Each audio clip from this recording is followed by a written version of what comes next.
MHD est au plus mal et n'accepte pas sa condamnation. Le rappeur prend tous les risques pour retrouver sa liberté. Le 4 septembre dernier, le procès de MHD avait commencé. Dans l'affaire d'une affaire remontant à 2018, le rappeur était entendu. Au cours d'une altercation dans les rues de Paris, le jeune Loïc meurt tragiquement. Pour soutenir la chaîne Abonne-toi et aime la vidéo. Très vite, MHD est soupçonné d'être l'un des auteurs du crime. Pourtant, le rappeur ne cesse de clamer son innocence. Mais c'est sans compter pour une preuve accablante. En effet, le rappeur aurait été filmé sur les lieux du crime. Sur cette vidéo, on aperçoit plusieurs individus sortir d'une Mercedes pour participer au terrible lynchage. Et pour ne rien arranger, cette voiture est celle de MHD. Pour les policiers, ces éléments laissent peu de place au doute. Après avoir été placé en garde à vue, MHD était finalement placé en détention provisoire. En juillet 2020, l'artiste est libéré, mais pas innocenté. À sa sortie de prison, l'artiste de 29 ans avait pris la parole. Pour éteindre toute fausse information, je confirme que la cour d'appel a enfin accepté ma mise en liberté. Je ne m'exprimerai pas sur le dossier et continuerai à me battre pour démontrer mon innocence. Je remercie mes avocats Élise Arfi et Antoine Vey et mes proches pour leur soutien. Mais MHD n'en a pas fini avec la justice. Et pour cause, le rappeur comparaît devant la cour d'assises de Paris. Le procès pour homicide volontaire avait débuté le 4 septembre 2023. À cette annonce, l'un des avocats du célèbre artiste, Maître Antoine Vey, s'exprime. C'est un dossier qui repose sur de très faibles charges qui pourront être balayées lors du procès. Néanmoins, MHD risquait très gros. L'ensemble des accusés dans cette histoire encourt une peine de 30 ans de réclusion criminelle. Et pour ne rien arranger, un témoin oculaire avait confirmé la présence de l'artiste au moment de lynchage. Mais lors de son procès, MHD avait donné enfin sa version des faits, et sa prise de parole avait été dévoilée. Une chose est sûre, le jeune tente le tout pour le tout. L'artiste explique. J'ai passé la soirée au bowling, puis je suis rentré à la cité de Chauffournier dans une Smart avec un ami. Pendant ce temps, 5 autres personnes sont revenues à la cité dans ma Mercedes que j'ai l'habitude de prêter. 3 d'entre elles sont ici, devant vous, aujourd'hui. Les 2 autres, Moha et Besbar, n'ont pas pu être identifiés par les enquêteurs.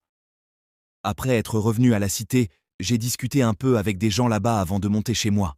À un moment donné, j'ai remarqué par la fenêtre de la chambre de ma petite sœur qu'il y avait un attroupement autour de l'impasse où ma Mercedes était garée. Quand j'ai mis ma tête par la fenêtre, la Mercedes avait disparu. Mes téléphones étaient dans la voiture. J'ai essayé d'appeler mes téléphones via Snapchat en utilisant le téléphone de ma sœur pour savoir où était la voiture, mais je n'ai pas réussi à les localiser. Alors je suis descendu et j'ai attendu que la voiture revienne. Finalement, une personne m'a rendu mes téléphones. Concernant les individus liés à cette histoire, le rappeur ne souhaite pas répondre, et quand le juge lui demande les raisons de son silence, il s'explique. Tout au long du dossier, vous savez très bien ce que les gens peuvent encourir. Il y a eu des menaces de représailles évoquées lors de précédentes audiences, et je ne veux pas mettre de mots sur ça pour le moment. Au cours de l'audience, l'artiste a déclaré également « Depuis le début, je clame mon innocence dans cette histoire, et je continuerai à clamer mon innocence. Ils n'ont pas fini, et dans cette partie, nous revenons sur les éléments qui ont conduit à tout cela, et comment sa propre musique a contribué à le mettre en prison. La musique du rappeur a réellement contribué à son arrestation et à sa condamnation, puisqu'une avocate de la partie civile a vivement interrogé MHD sur sa musique.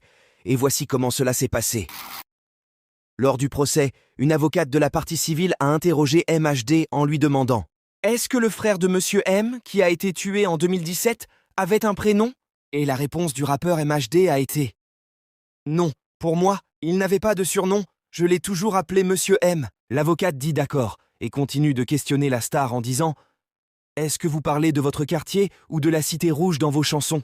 MHD répond « Non, je parle des chansons de mon quartier, parce que c'est mon quartier, mais je ne parle pas vraiment de ce qui se passe dans le quartier. » Il a fallu un certain temps à MHD pour accepter qu'il parlait de son quartier dans ses chansons. L'avocate de la partie civile reste stoïque et dit « Ok » et commence finalement à citer des paroles des chansons afro-trap de MHD. Elle commence par la chanson Afro-Trap partie 2. C'est le 19e bande de bâtards, rue de Chauffournier pour les couches-tard. Et ne s'arrête pas là. Elle cite encore une autre chanson Afro-Trap, cette fois-ci la partie 3. C'est PD s'approche, font semblant de m'ignorer. Retrouve-moi sur le corner, vidé chiffonnier. Après cette partie, l'avocate demande à MHD « De quoi parlez-vous dans ces paroles ?» Le rappeur a répondu que ce ne sont pas les paroles de mes chansons, je les ai trouvées sur Google et en plus, ce n'est pas moi qui écris les paroles de mes chansons.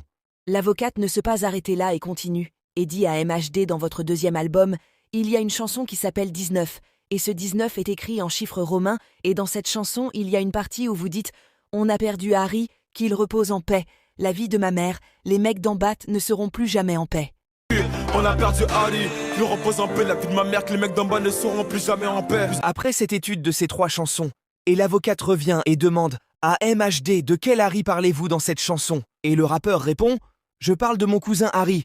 Et du coup, cette avocate sort un document d'un autre témoin qui justifie que le surnom du frère de Monsieur M disparu en 2017, c'était Harry. Et MHD réplique que moi je ne l'appelais pas Harry, c'est de mon cousin dont je parlais. L'avocate poursuit son argumentation et demande au rappeur « Qui sont ces gens d'en bas ?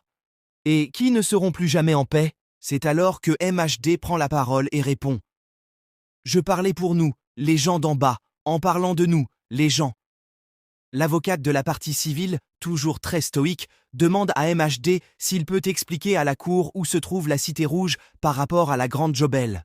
Et effectivement, MHD est obligé de montrer géographiquement que la Cité Rouge est en haut et la Grande Jobelle en bas.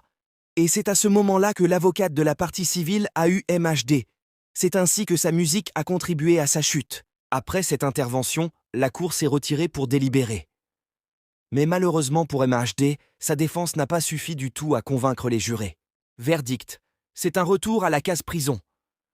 En effet, Mohamed Silla, connu sur le nom de scène MHD, était condamné à 12 ans de réclusion criminelle. À l'énoncé du verdict, MHD était resté stoïque. À l'issue du verdict, ses avocats ne souhaitaient pas faire de déclaration. Cependant, MHD et les autres accusés avaient 10 jours pour faire appel. Et ce bien qu'a fait l'artiste. En effet, MHD peine à digérer sa condamnation. Pour qu'un nouveau jugement se fasse, il a décidé de faire appel.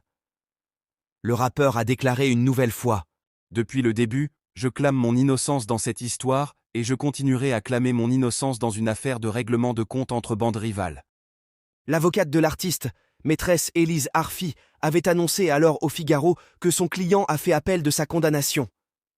C'est également le cas des 4 autres co-accusés. Reste à voir si ce nouveau jugement lui apportera de bonnes nouvelles.